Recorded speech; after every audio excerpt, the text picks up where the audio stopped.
Good evening, everyone. I'm Dr. Sandeep Kumar, MCH resident, first year, Department of Surgical Oncology. I'm here. I'm here today to present a case, uh, present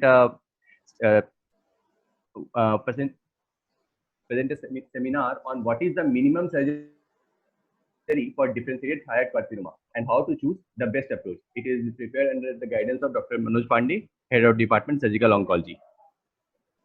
Now, regarding the introduction part, thyroid is a Greek term meaning the sealed sapid. It was first introduced by Thomas Water in 1656 due to the shape of a nearby thyroid cartilage. The gland is made up of follicular cells which are arranged in a spherical manner and filled with colloid. The follicular cells give rise to differentiated thyroid carcinoma and anaplastic thyroid carcinoma. The C cells or the parafollicular cells give rise to medullary thyroid carcinoma. Differentiated thyroid carcinoma include papillary thyroid carcinoma, follicular thyroid carcinoma, and Hurther cell carcinoma. Immune cells and stromal cells of the thyroid are responsible for the lymphoma and sarcoma respectively. Regarding the incidence, DTC accounts for the maximum more than 90%, medullary thyroid carcinoma for 5 to 9%, anaplastic for 1 to 2%, lymphoma for 1 to 3%, and sarcomas and other rare tumors less than 1%. Incidence of thyroid cancer has nearly tripled in the past 3 decades, mainly due to increased detection of small papillary thyroid cancer resulting from improved imaging modalities. Thyroid cancer is currently the 5th most common cancer diagnosis in women. By the year 2030, it is estimated that it will be the 2nd leading cancer diagnosis in women and 9th leading cancer diagnosis in men. Now, among the various prognostic criteria, these are the criteria which allow the clinician to determine the risk following the initial cancer operation. The various criteria are ages, EMIs, MESIS. MESIS includes metastasis, patient's age, completeness of the resection, local invasion, and tumor size. This was developed by Mayo's Clinic and is the only system to take account of gross residual disease after primary resection. Unlike AJCC or TNM system that is designed to predict survival, the ATA risk stratification system is designed to predict the disease recurrence. Lymph node status has not been associated with cause-specific mortality, but positive nodal involvement at presentation increases the risk of locoregional recurrence. Predictors of cause-specific mortality include age older than 50 years, marked vascular invasion, and metastatic disease at presentation. A retrospective review from Memorial Sloan Kettering from 1930 to 1985 showed that age older than 45 years, Hurther cell subtype, extrathyroidal extension, tumor more than 4 cm, and distant metastasis were associated with poorer prognosis. Hurther cell carcinoma is a more aggressive subtype, and studies evaluating flow cytometry shows that tumors with DNA aneuploidy are associated with increased tumor-related mortality. Now, regarding diagnosis, there are 3 classifications. Usually, the diagnosis of thyroid cancer depends on the Bethesda system. The diagnosis of thyroid cancer is typically made after initial evaluation of the thyroid nodule by FNA and after interpretation utilizing the 6-tiered Bethesda system for reporting thyroid pathology. It has 6 categories. First is the non-diagnostic or unsatisfactory. The risk of malignancy in these cases is 5 to 10%, and the usual management is usually repeat fine needle aspiration under the ultrasonographic guidance. Next one is the benign category, which has very low chance of malignancy, 0 to 3%, and the usual management is the clinical or sonographic follow-up. Third one is the ATP of undetermined significance or follicular lesion of undetermined significance, that is OS plus. The risk of malignancy in these cases is 6 to 18%. The management is either repeat FNA or molecular testing or lobectomy. Next is follicular neoplasm. It has the risk of malignancy of 10 to 40%, and the usual management is either lobectomy or molecular testing. Next one is suspicious for malignancy. This has a high risk of malignancy, that is 45 to 60%. The management is either total thyroidectomy or lobectomy. Next one is the malignant, which has very high risk, and 94 to 96%. That is, and the management is near total or total thyroidectomy. Now, the Bethesda system reporting for thyroid cancer, it was first introduced in 2010 and updated in 2017. It introduces the diagnosis of non-invasive follicular thyroid neoplasm with papillary-like features. For atypia or follicular lesion of undetermined significant nodule nodules, the term cytological ATP or architecture ATP has been used. It includes molecular testing in the management algorithm for Bethesda 3 or 4 lesions and considers thyroid lobectomy as the potential treatment cause of suspected or known differentiated thyroid cancer in the management algorithm. It also suggests that cytological reports for Bethesda 4, 5, and 6 nodules include the possibility that final histopathology might be consistent with NIFTP. For indeterminate cytology results, that is Bethesda 3 and 4 groups, molecular testing for point mutations or translocations, that is chromosomal rearrangements, using genomic DNA or gene expression profiling using RNA is increasingly being used to guide recommendations for initial surgery. Interpretation of these studies to guide the use of molecular testing is usually dependent on institutional prevalence of malignancy in cytological category, as this prevalence will affect the positive predictive value and negative predictive value of a particular molecular test. Now, among the gene panels, there are three different types, that is gene expression classifiers, ThyroSeq, genomic expression classifiers. In the gene expression classifiers, that is, this evaluates expression of 167 genes associated with thyroid cancer. The results are reported as GEC suspicious or GEC benign. An initial multicentral trial done by Alexander et al. For uh, uh, Bethesda group 3 and 4 nodules reported as GEC benign has negative predictive value of 95%, which lowers the risk of malignancy, while the nodules reported as GEC suspicious has a malignancy rate of 40%. This result suggests that GEC benign nodules can be monitored without thyroidectomy as a reasonable management strategy, and that GEC testing can be used as a rule out test in the patients with cytologically indeterminate thyroid nodules. Subsequent studies done by Marty et al. Or Harrell et al. They show significant variation in the positive predictive value reported in the surgical histopathology in GEC suspicious nodules. The sensitivity and specificity of GEC testing vary across the studies, but most reports lack the long-term follow-up of GEC benign nodules or histopathological correlation of the GEC finding. Overall, low specificity excludes its use as a rule-in test, and thyroid lobectomy at a minimum should be performed for diagnostic purposes for GEC suspicious thyroid nodules. Next one is the ThyroSeq, the identification of somatic mutations, that is BRAF and KRAS genes, and genetic rearrangement, that is PAX8 and PPAR gamma and RET-PTC rearrangement. These are the commercially available molecular testing for this are ThyroSeq, ThyraMR, and ThyGenX.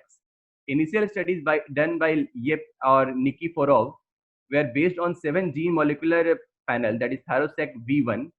They investigated about BRAF, NRAS, HRAS, KRAS, PAX8, and PPAR gamma and RET-PTC using Sanger-based DNA sequencing technology to detect genetic changes in Bethesda 3 and 4 nodules. The mutation detection has a positive predictive value of 88% for histologically proven thyroid cancer, making the 7 gene panel an effective rule-in test. By using the next generation sequencing, more genes are added in the panel, and that is 14 14 thyroid cancer related genes and 42 fusion genes that are associated with thyroid cancer. This ThyroSeq V2 can be used as both rule-in and rule-out assessment.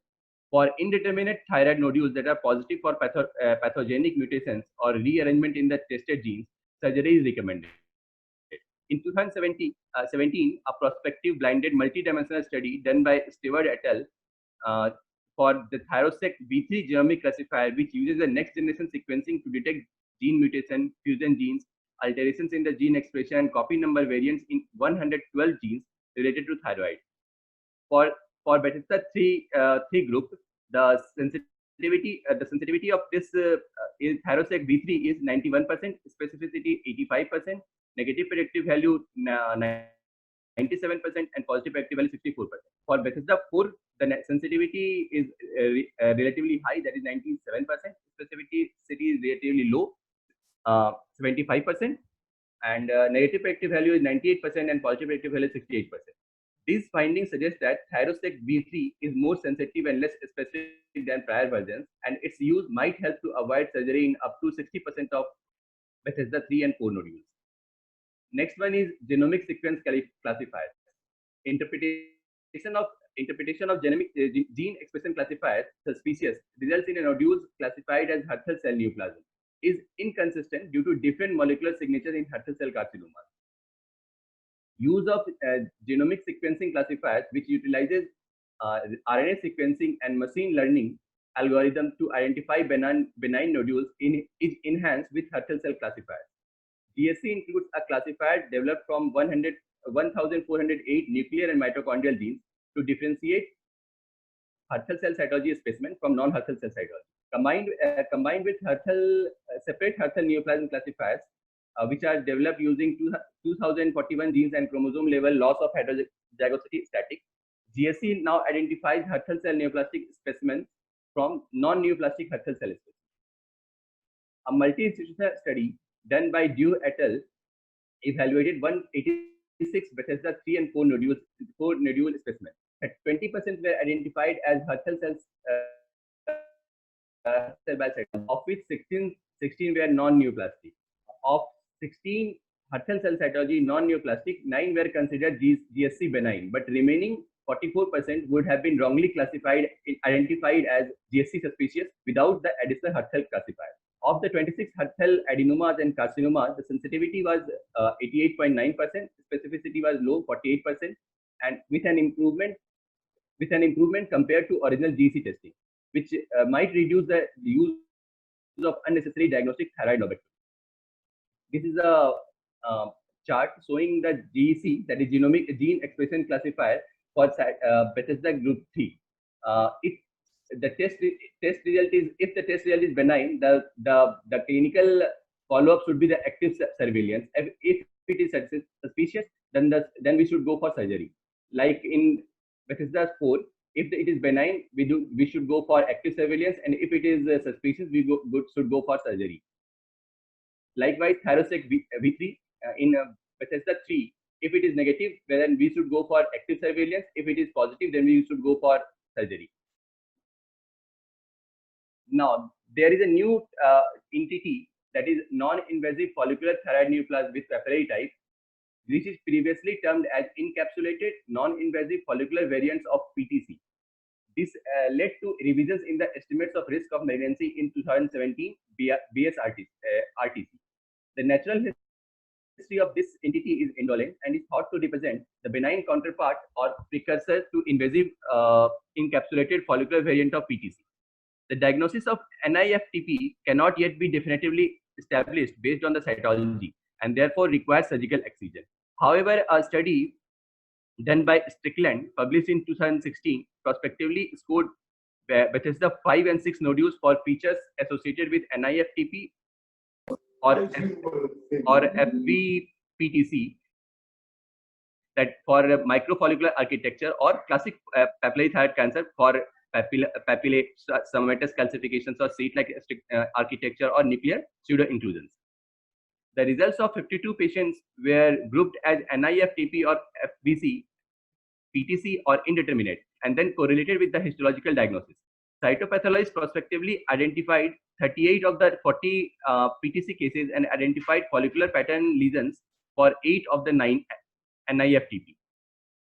In 2017, Bethesda system, the risk of malignancy is presented in 2 ways, with NIFTP as either non-malignant lesion or as with NIFTP as a carcinoma. If it is NIFTP is classified as non-malignant, the risk of malignancy decreases to 6 to 18% for Bethesda 3 nodules and 10 to 40% for Bethesda 4 nodules and 45 to 60% for Bethesda 5 nodules. But if it is considered carcinoma, the risk is about 10% to 30% in Bethesda 3 group, 25 to 40% in Bethesda 4 group, and 50 to 25% in Bethesda 5 group. The current American Thyroid Association ATA guidelines 2016 mentions that no single molecular test can definitively exclude or diagnose a thyroid cancer. Since 2016, molecular testing field has rapidly progressed and guidelines are evolving to maintain their relevance. Recommendations for indications of molecular testing are guided by clinical, ultrasonographic finding, institutional practice patterns, and cost effectiveness of the molecular testing and patient preference. Now, the surgical treatment of DTC, diffuse thyroid carcinoma, can be divided into 3. that is total thyroidectomy, that is all the both the thyroid lobe and the isthmus are removed. Near total thyroidectomy, that is leaving the less than 1 gram of tissue in the recurrent laryngeal nerve site, RLN site, or the ligament of Berry on one side. Next, hemithyroidectomy or lobectomy, that is removal of one lobe of thyroid with or without isthmusectomy. The rationale for total thyroidectomy is after total thyroidectomy, we can facilitate the radioactive ablation. Due to frequent presence of multifocality, total thyroidectomy is relevant, and also it facilitates the use of TG as tumor marker. The rationale for near total thyroidectomy is it decreases the rate of bilateral recurrent laryngeal nerve damage and hypoparathyroidism, and also it preserves a functional thyroid tissue. Now, for near total or total thyroidectomy, there is strong recommendation and moderate quality evidence according to ATA 2016 guidelines. That is, size, if the size is more than 4 centimeter, or gross extrathyroidal extension, that is clinically T4, or clinically apparent metastatic nodes, that is clinically N1, or distant metastatic, that is clinical M1, then we should go for total or near total thyroidectomy. For unilateral procedures like the lobectomy, if the size is more than 1 centimeter but less than 4 centimeter without extrathyroidal extension with clinical N0 neck nodes, or it can also be done for low risk initial treatment as an initial treatment for low risk papillary or follicular carcinomas. Now the next entity is papillary thyroid microcarcinoma. If the size is less than 1 centimeter without extrathyroidal extension and clinically neck N0, then lobectomy alone is sufficient. Lobectomy alone is also sufficient for small unifocal intrathyroidal carcinoma in the absence of prior head neck irradiation, familial thyroid carcinoma, or clinically detectable cervical nodal metastasis. Now, few points about papillary thyroid microcarcinoma. It is defined as thyroid cancer that is less than 1 centimeter size. It is the usual dilemma is about the active surveillance and the thyroidectomy, which should be either lobectomy or total thyroidectomy. There are few studies like by Hay ID et al. They observed a case of 900 patients with papillary thyroid microcarcinoma up to 60 years, with the mean follow-up of 17.2 years. The 30-year and 40-year recurrence rates were 6% and 8% respectively. Majority of the recurrences were located in the cervical lymph nodes. More extensive surgery and post-operative radioactive iodine were not associated with reduced risk of thyroid cancer recurrence. Another study by Ito et al. They observed 1,235 patients with papillary thyroid microcarcinoma and divided into 3 groups: less than 40 years, 40 to 59 years, and more than 60 years. Only younger age was an independent predictor of progression of the disease, that is tumor enlargement for more than 3 mm, development of the lymph node mets, or development of clinically significant disease that is size more than 1 centimeter. Among 1,235 patients, 186 patients underwent surgery after observation, with no difference in the morbidity or disease-related outcome because of delayed surgery. It's suggested that older patients more than 60 years with papillary thyroid microcarcinoma might be better candidates for active surveillance and non-surgical management. The ATA guidelines 2016 advise that if surgery is chosen for patients with thyroid cancer less than 1 centimeter without extrathyroidal extension and clinically N0 neck nodes, the initial surgical procedure should be a thyroid lobectomy unless there are clear indications to remove the contralateral lobe, like the family history, head neck irradiation history, etc. Now, regarding the lymph node dissection, regional lymph node metastases are reported in up to 50% of patients with papillary thyroid carcinoma. Metastatic lymphadenopathy is associated with increased recurrence rate and reduced long-term survival, particularly in younger patients, that is less than 45 to 55 years. According to ATA guidelines 2016, therapeutic central dissection, central compartment level 6 lymph node dissection should be done for patients with clinically involved central neck nodes. This has a moderate quality evidence.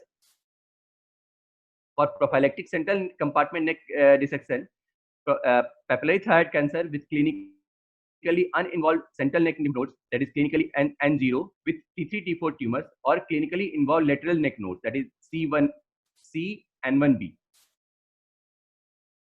Now, thyroidectomy without the prophylactic central neck node dissection also can be done for small tumors, that is T1 and T2, non-invasive, clinically node negative, and for most follicular cancers.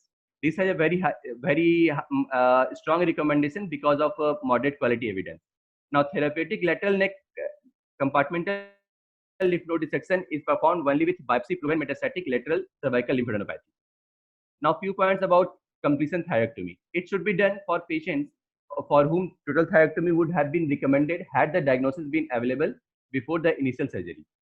Therapeutic central neck lymph node dissection should be included if the lymph nodes are clinically involved.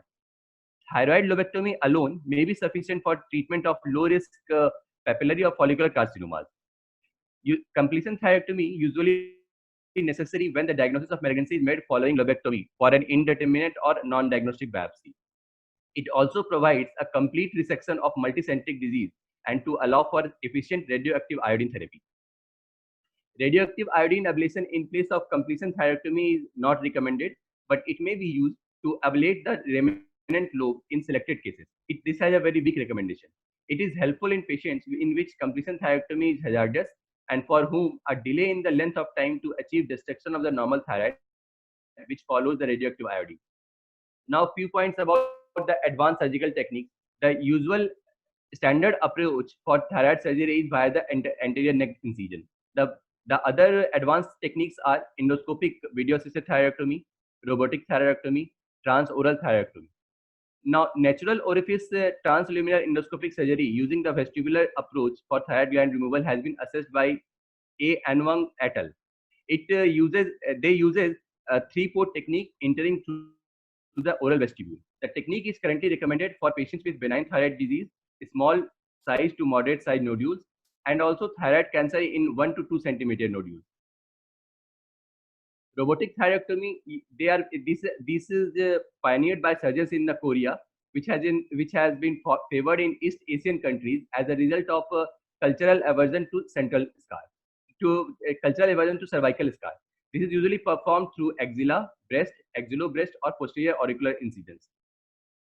Data from the high volume centers done by Duke or Kim et al. Using the robotic transaxillary remote access facelift thyroidectomy approaches have demonstrated excellent outcomes. There are few studies done in the 5 North American centers and 102 robotic facelift thyroidectomy. They showed 3.9 cases of the transient recurrent laryngeal nerve injury, 2.9% of hematomas requiring reoperation, and no patients with transient hypothyroidism. No permanent complications were noted. These studies show that robotic thyroidectomy is a very safe procedure. Now, Lee et al. Assessed 128 patients with PTC and lateral compartment lymph node metastasis. 62 underwent robotic gasless transaxillary surgery and 66 underwent open surgery. No difference was found in the mean number of nodes retrieved between the open and robotic groups, and the rates of postoperative complications were similar. A single institutional study done by Kim et al. Published in 2018 of 5,000 gasless transaxillary thyroidectomy demonstrated excellent outcomes. From these studies, it is showed that outcomes from robotic thyroidectomy in carefully selected patients were similar to those following open thyroidectomy. Long-term outcome will be better answered with a larger cohort of patient and long-term follow-up. To conclude my presentation, the total thyroidectomy should be done in size more than in thyroid nodule size more than 1 centimeter in which radioactive iodine is used, like extrathyroidal extension, clinical T4, clinical N1, clinical M1, clinical M1, and the size if the size is more than 4 centimeter.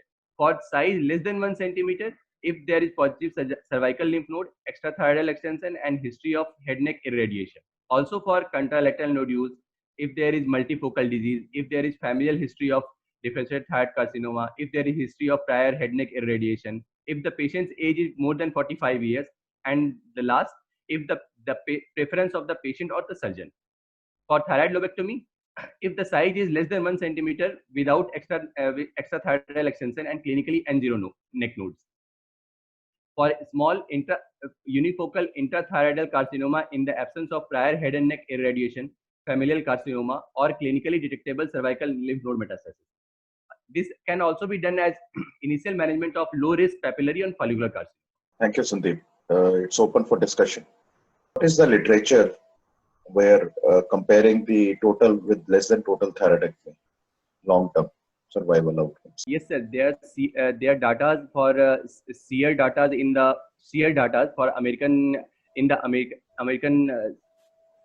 studies, which showed that if a total thyroidectomy and less than total, that is hemithyroidectomy, if we do a total thyroidectomy and hemithyroidectomy in selected cases, like if there is no extrathyroidal extension, if there is if the size is less than 4 centimeter, if there is if there is no history of previous irradiation, patient's age is more than 45 years, then the long term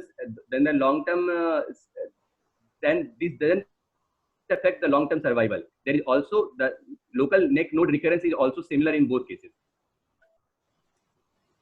There is a lot of Italian data which shows that there is no difference in outcome between total versus less than total thyroidectomy.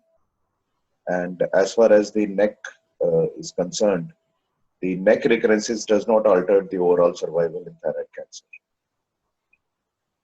So the primary reason for doing a total thyroidectomy is that you want to follow up the patient with thyroglobulin. And in case a radioiodine ablation is required, you may have to go and do a completion thyroidectomy later. Otherwise, there are no prospective data. If you look at thyroid is only disease where there is no prospective data available. All the data on survival that you have is retrospective data.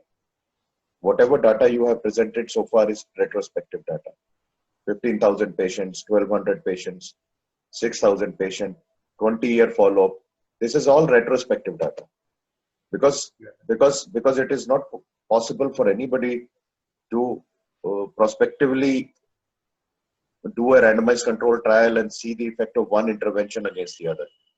And that is why if you look at the thyroid, none of the recommendations are actually very high recommendations. Most of them are moderate or poor level of evidence. Because level 1 evidence is something which on survival in thyroid is never existing. Do we have any other questions coming from?